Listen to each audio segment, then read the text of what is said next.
trade is often the way to bring countries together, particularly those that maybe don't play so much football. And in terms of should we be concerned about the way that India might treat certain minority groups, well, I'm afraid if we took that attitude towards every country that we traded with, we've got problems. I mean, look across the Middle East, for example, our engagement with Saudi Arabia. I would argue that economic engagement with countries is often the best way to improve relations and to have the opportunity to bring up issues such as the way that minorities are treated. If you don't engage, then you don't have that opportunity in the first place. So I personally think more engagement is good, whether that's through football or trade, and that brings economic but also potentially social and cultural benefits as well. Do you have a Belt and Road or Pakistan, or not really? No, not really. I think it's probably better off on. So the thing is that Mr. Modi is also a very good diplomat, actually, and he's got a good relationship with President Xi too. They've had a couple of meetings already this year, haven't they? And they had a 2-day summit in China where they didn't have an agenda. It was just an informal discussion to see whether they could find some common ground. What a fantastic idea. There was no joint communique at the end. Brilliant. Because, you know, they're incredibly closely linked. I mean, India is the fastest growing economy in the world. China is soon going to be the largest economy in the world. They've got many similarities. Ideologically, of course, they are different.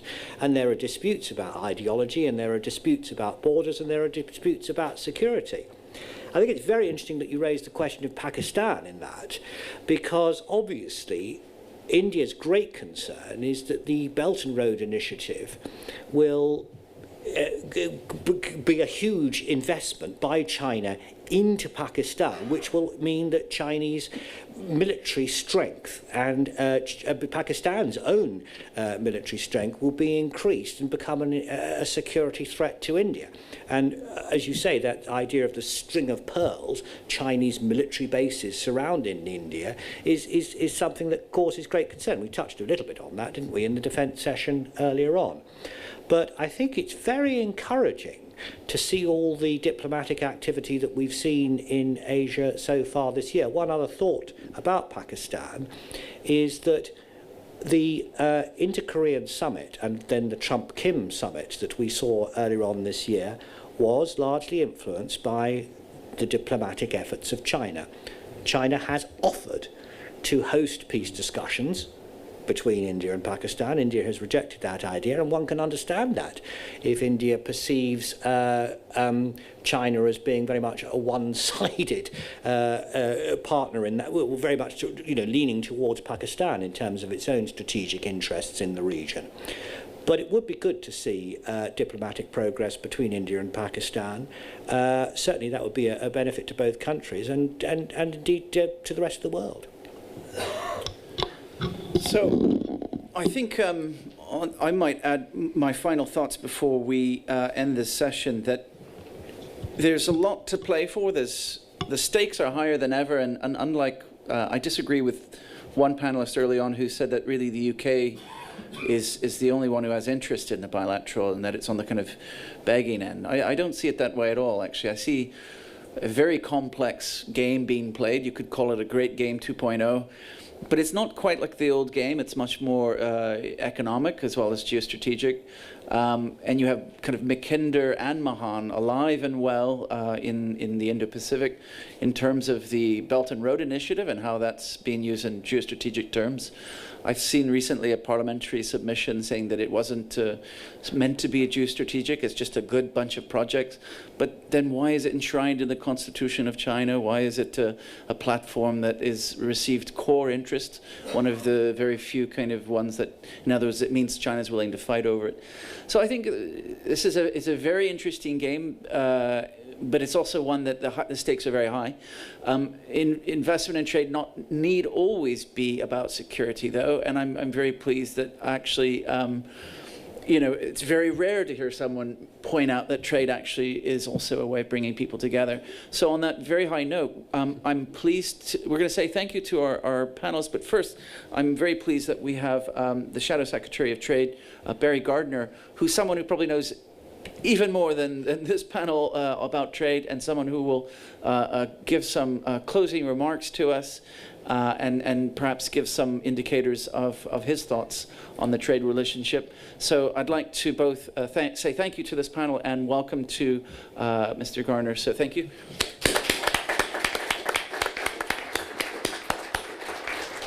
And Mr. Gardner, please. John, that was quite disgraceful. Summing up what within an hour or so of the match, saying there's a lot to play for, the stakes are higher than ever. I mean, you know, trying to outdo John Motson on a day like today, I think is really pushing it out. Ladies and gentlemen, I normally find that, you know, about this time of night, I'm sort of speaking between people and their dinner. That's bad enough. But with you, I'm speaking between you, your dinner, and the match. So, look, I'll only be about 3/4 of an hour. Is that?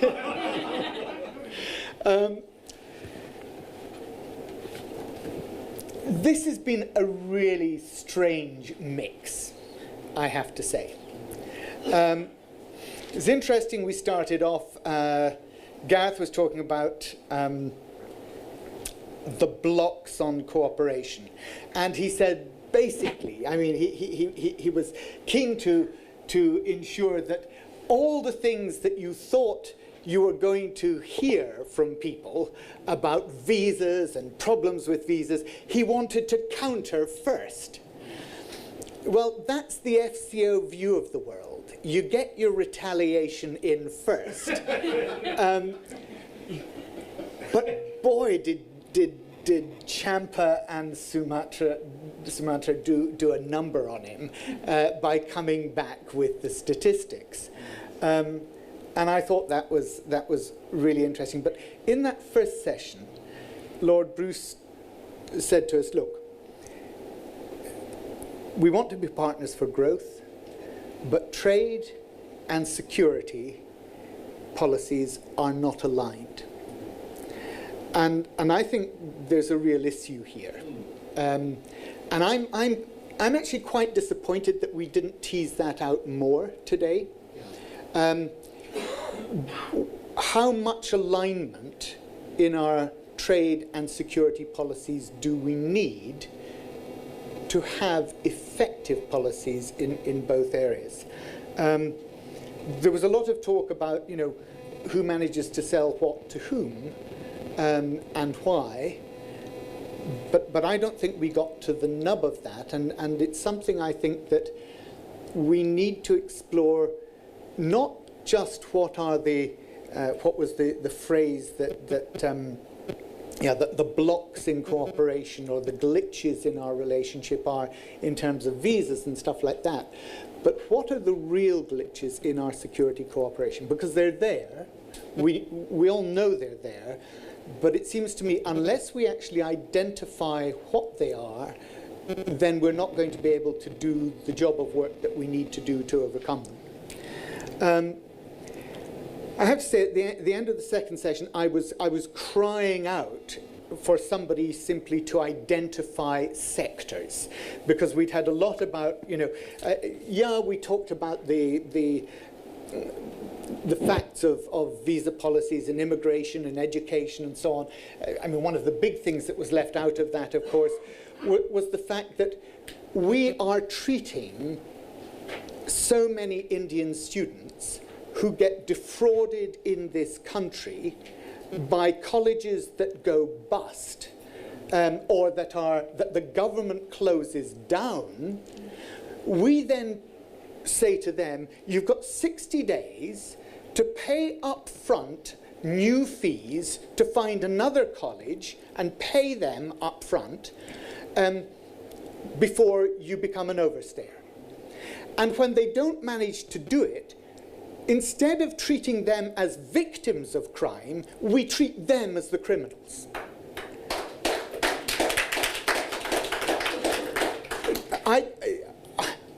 I really do hope that our new Home Secretary is going to address this problem and work cross-departmentally with the Department for Education to look at what is going on here. Because it's not just that you pay more for your visa or you don't get the same conditions as China now does. It's actually, I have had young people come into my surgeries and explain to me that they have not once but twice done this. Some 3 times have found new colleges, have paid up front, and then lost everything, and tried to explain to the Home Office what's going on. Nobody wants to know. It is the hostile environment. And this is a huge bone of contention. One young woman who came to me actually some time ago now, and it was, in fact, she was the first part of the first delegation that came to me about this. And she said, actually, I said to her, I said, look, you must go and immediately and let your father know, because she was saying that she was so worried about her father. I said, well, you must let your father know. And she just looked at me and she said, I can't possibly tell my father. My father went to every single one of our extended family to raise the money to send me here. And before he handed over that money to me, he made me promise and show him on the website that this was a government-certified college, that I was going to come out with a bona fide degree at the end of it. And she was too afraid to go back because the implications for her family were enormous. And then people wonder, why is it that education's a glitch in the relationship? It's because of that. We are treating people disgracefully in this country, and that resonates throughout the entirety of the relationship. So we talked about the facts, and we talked about perceptions. Facts and perceptions are different, but perception is a fact of which you have to take account also. But as I said, I was desperate for somebody to talk about sectors at that point. And I just scribbled down really more in frustration. Defence, education, IT, tourism, luxury goods, steel, automotive, energy, renewables. There's so much that we need to be talking about in terms of the bilateral relationships that we need to have. And we need to be doing it at a sectoral level, looking at where the commonalities are and looking at how we can work together. I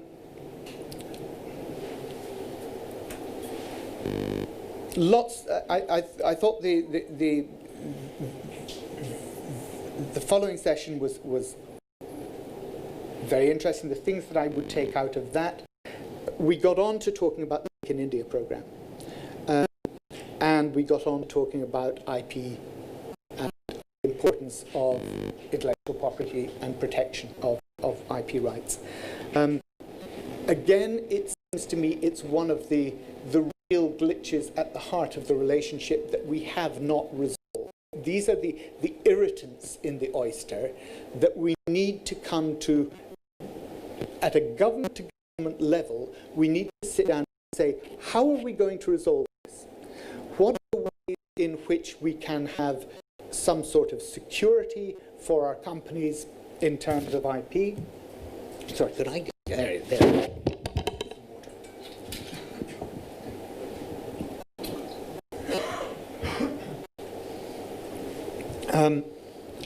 But also we talked in this session about robotics, about cyber tech, about space defense, and about the importance of government-to-government sales in those areas.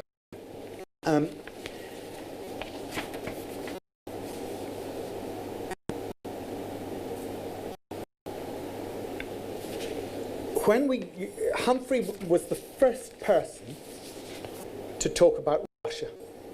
And the entire day, I was amazed by that was the first time Russia was mentioned. And then we moved into that session where I really enjoyed that session with Humphrey and Walter.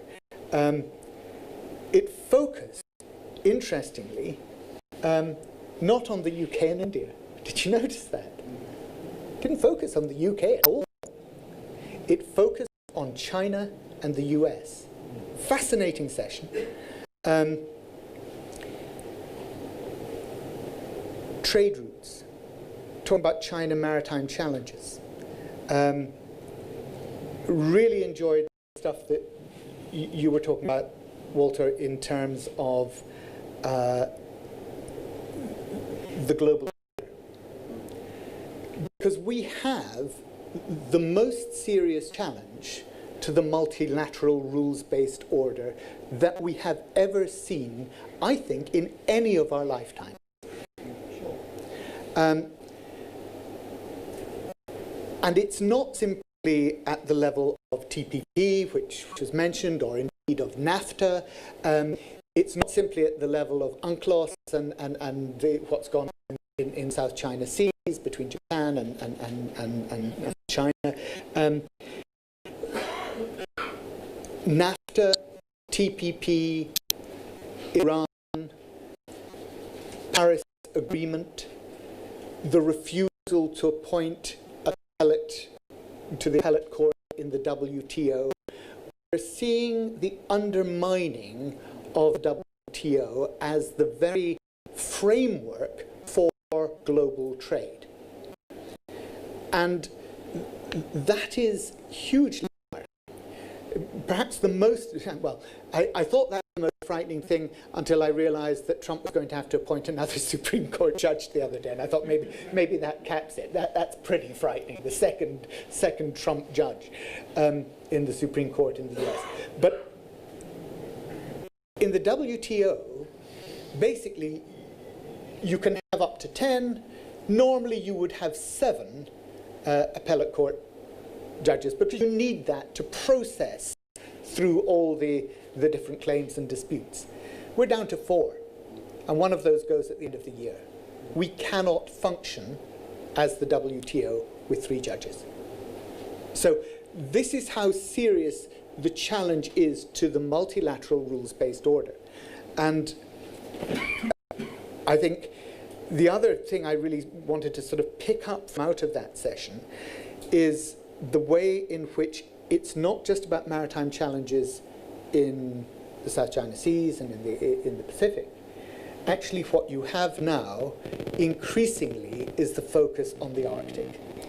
And one of the most fascinating 4 days I have spent in the past 20 years was spent with the Pentagon looking at their response to climate change, and in particular, the focus on the Arctic and the race for the Arctic and the race for those trade routes, those passages through the Arctic seas. This is a new frontier that has been opened up by climate change, by global warming. And so we're seeing there at the very top of our globe a new potential area for conflict, as there is a race for the deposits, the mineral deposits on the Arctic Ocean floor, a race for the energy that might be there in terms of oil deposits.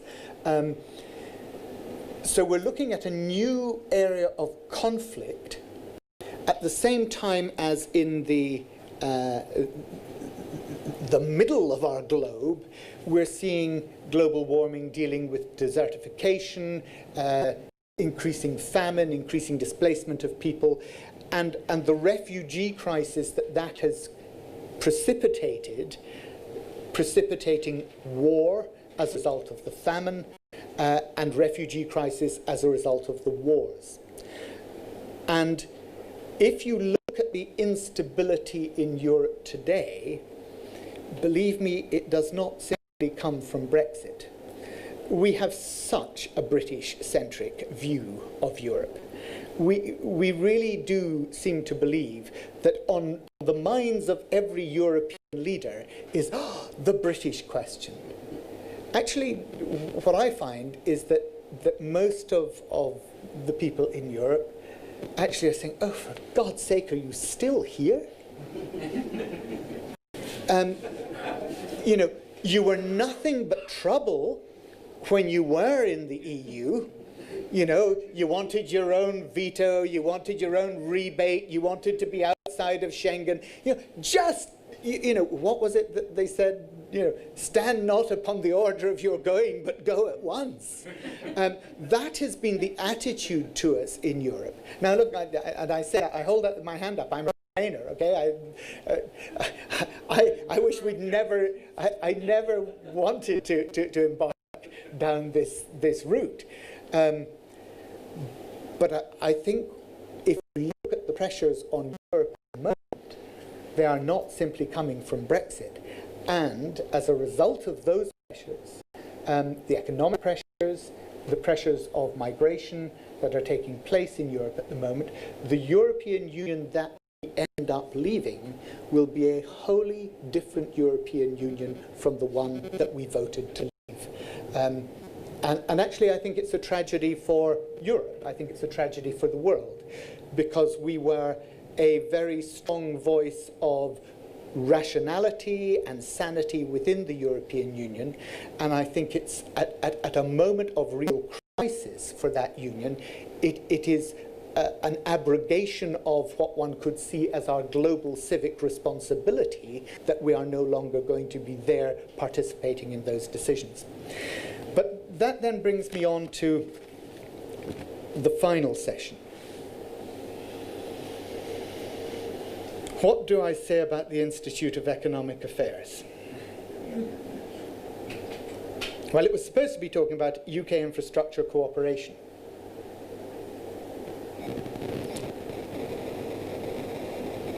With India.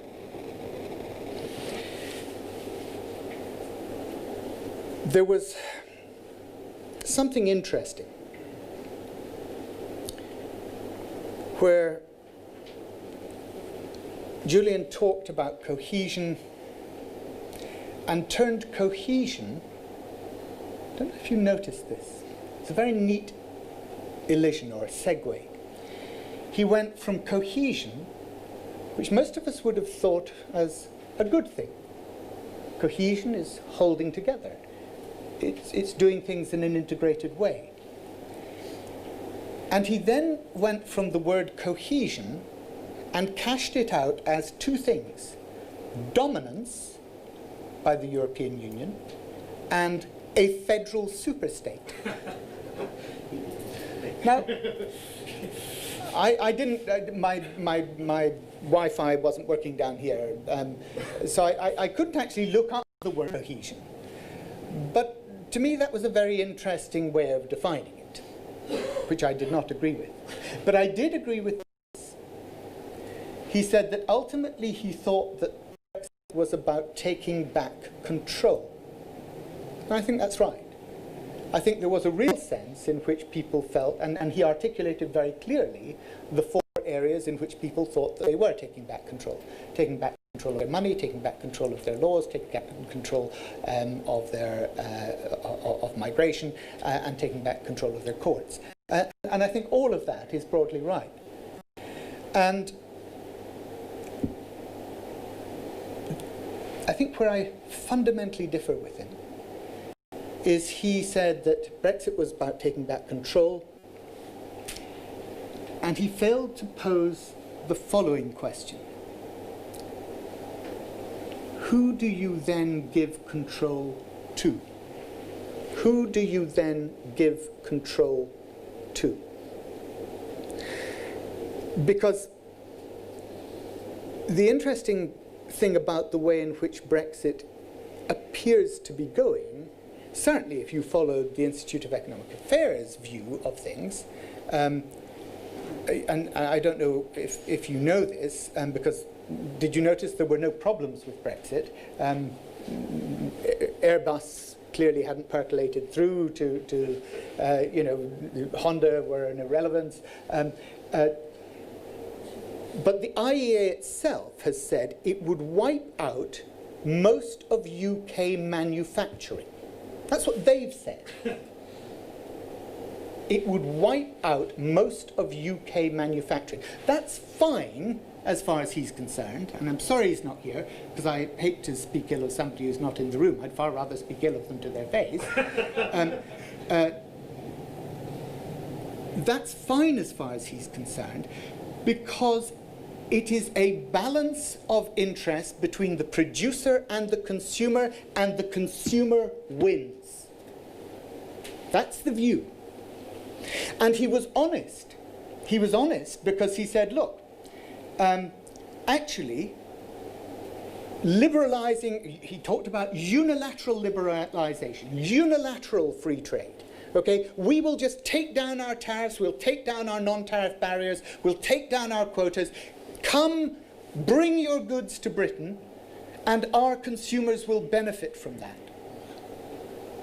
Doesn't matter if it's chlorinated chicken. He said, you know, all this nonsense about eating chlorinated chicken morning, noon, and night.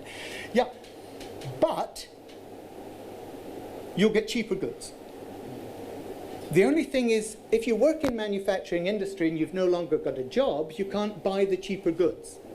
So there is wholesale disruption in the economy as a result of that, and those are people. And he was right. By doing this, you can raise GDP. And that's why he said, so that's where government can get involved about redistribution. You know, that's government's job. Maximize the amount of money that's coming into the country and then fiddle around a bit so that the people who are going to moan about losing their jobs don't feel too bad. I'm sorry, but I want to go back to the first word. I want to go back to cohesion. I want to go back to society, that word that Mrs. Thatcher thought didn't exist. And that's why I completely did not buy what was being offered there.